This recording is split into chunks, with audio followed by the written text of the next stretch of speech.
Well, that's a mouthful Yes. of a question, and there are several answers within that question. Let me start by saying, no, I don't think the Secretary of State should respond to Dr. Kamanao's letter.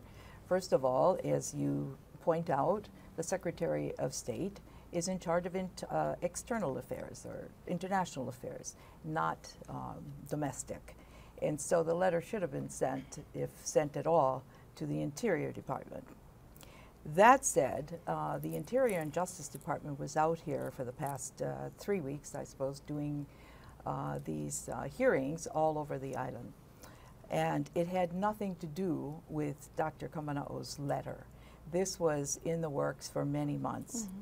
And the reason for that is that during the Clinton administration, they did a Mauka to Makai study, which the conclusion of that study was that the United States should begin some reconciliation with the Native people. And this was because of the apology bill that was passed in 1993.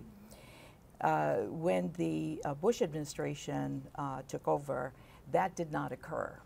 And so while we have the Obama administration, it is my belief that they want to fulfill that obligation by beginning the reconciliation process with the Hawaiian people. Thank you so much. You're welcome. Candidate Mililani Trask. I don't think that there was any possibility or hope at all that there was going to be any response from the U.S. Secretary of State.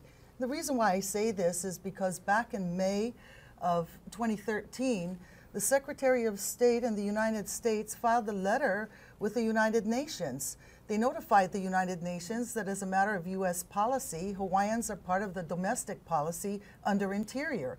What I also found interesting about that communication was that the State Department notified the UN that back in 2010, the U.S. Attorney General and the Secretary of Interior sent a letter to the U.S. Congress requesting that the Congress pass an act recognizing a reorganized Hawaiian tribe.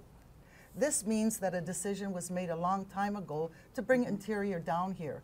Bottom line, when the Congress passes a law apologizing for America's illegal overthrow of the kingdom, you're not going to get anybody in the government to come out saying the kingdom still exists.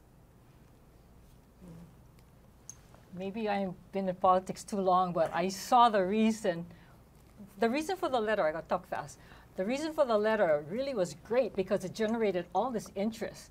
Okay, Department of Interior came here. We were Olelo, thank you. Mahalo to Olelo for broadcasting it all over. I mean, my friends at Anahola, Big Island, everybody could see, everybody was educating themselves on the Kingdom of Hawaii and what happened with the Queen and the Queen petition. So I'm thankful for that. That generated that. The other thing I wanted to say is, okay, if we ever get this nation to nation or governmental tribe, whatever they're talking about, you know, Hawaii politics, I've been in there, I can say it is corrupt because I've seen deals done under the table, probably get shot for talking like this.